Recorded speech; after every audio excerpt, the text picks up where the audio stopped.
This is Troy from Afternoon Author. A little something different today.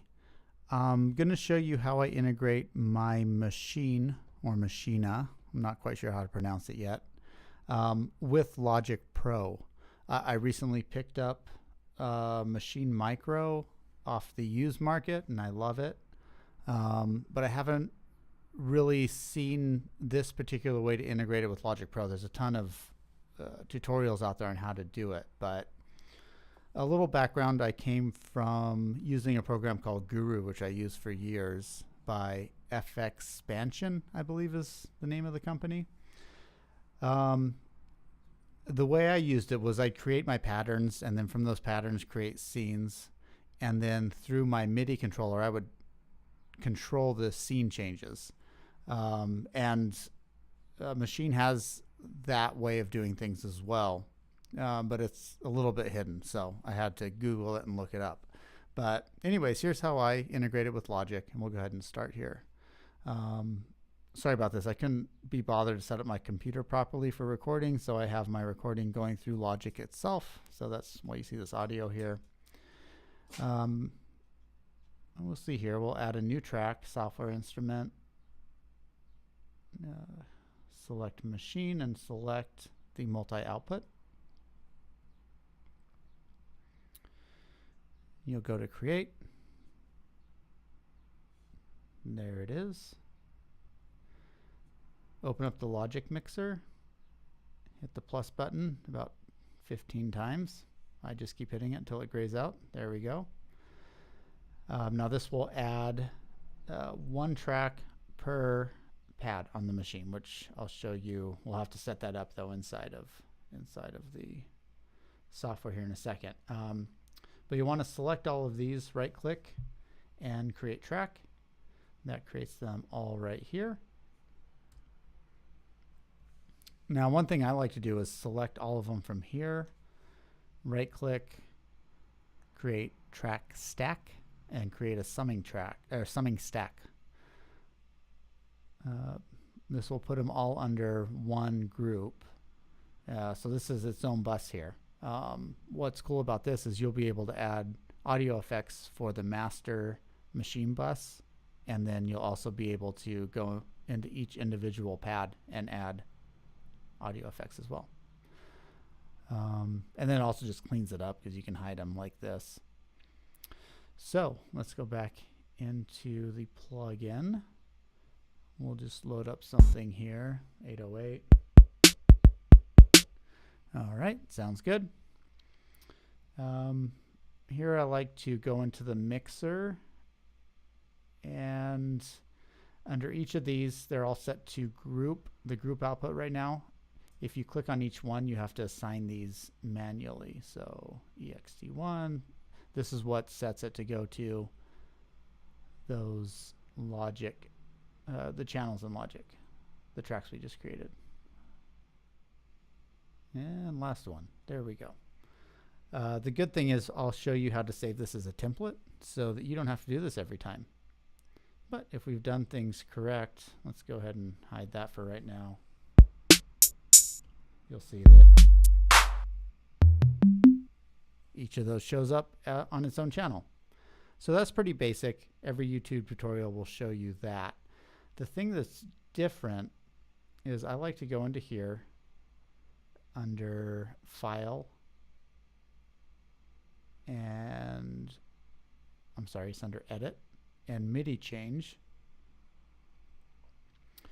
and this button right here, Scene, click to enable it. And we see the trigger is set at MIDI note.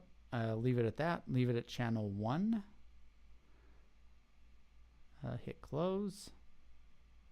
Now, inside the mixer here, I'm going to just load up a project that I already had going here. Let's see. Discard that.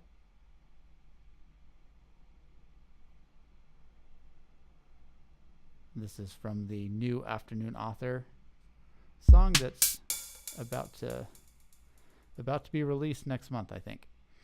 So you see I have a bunch of scenes set up. So if we go to scene 1 here and we hit play, I'm sorry, hit play up here.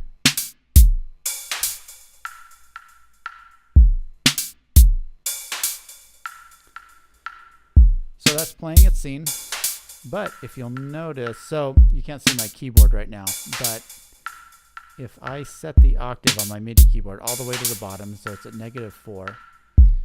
Now if I hit the C# key, see it's changed scenes. And then go D, change the scenes again. That's the empty scene that I created. So you can go back and forth between all of these.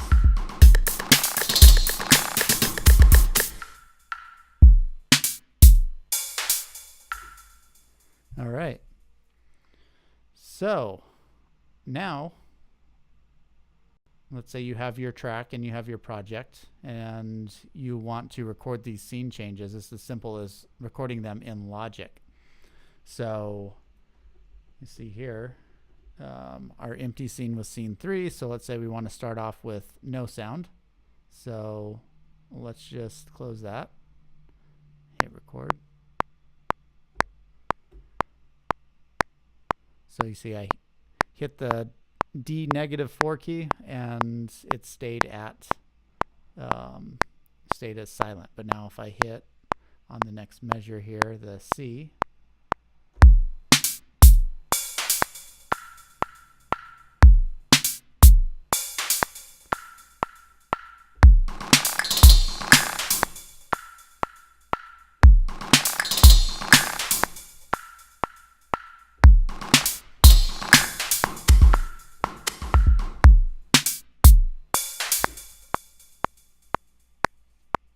and that's it. Now when we go to play it back, one thing I should show you, I was a little early on that note. You need to make sure that these are, your first one here at the start of your project is quantized exactly, and I was actually really off. So there we go. So it starts exactly on the beat. A couple drawbacks you'll notice. So let's play this. You'll see that there's nothing there. So you see I hit the D -4 key and it stayed at so that's me recording myself. Let me delete that. Okay, so you see it's not playing at all. Now let's jump up here and it gets to this note, and there we go. Now one of the issues with this, and I used to have this is the same problem as I had in Guru as well, is that it's only recording your scene changes, so it doesn't know if you're in the middle here that you're supposed to be silent. So if you start right here, you know, really this is supposed to be silent, but you see it's still playing that first scene. So that's just something to keep in mind. You have to go back to the beginning in order to catch that note so that it stops it from playing. So yeah, so it's just a habit now of mine that when I start playing back a song, if I want to play it back in the middle, I start playing it at one of the, one of the parts, or I catch it right before it changes to the drum part that it's supposed to be in. So that's about it. What I would do here, obviously without this audio track, but I would file and save as. I'm sorry. Nope. I would file and save as template. And, you know, I see I already have these here. I have a Maschine new song and my Troy Maschine workflow. This one has a few more things. But yeah, so every time you start a new Logic project, if you know you're going to be using the Maschine, you just open up your template and then you don't have to go through and set up all those channels again. One more thing that I've seen people talk about is that when you change kits, your settings go away for those external outputs. I haven't seen that as a problem, so I don't know if that's a recent patch that upgraded that, but you see we can change to a whole different kit and go down here. You see it's still saving your settings. So they must have fixed that, because I've seen several YouTube videos where they complain where they have to go and set up their externals every time they change a kit. So I think they fixed that. One of the drawbacks of this is I showed you how you have to, catch it at the scene changes. But another drawback is that I'm learning the Maschine uses a ton of CPU. So this, if you have a project where your computer's just not able to handle it, you might have to do something where you are exporting the WAV files, let's say, or even exporting the MIDI files will still use the program. But yeah, anyway, so that's how I set it up. Ask any questions you have in the comments, and I will get back to you. Thank you.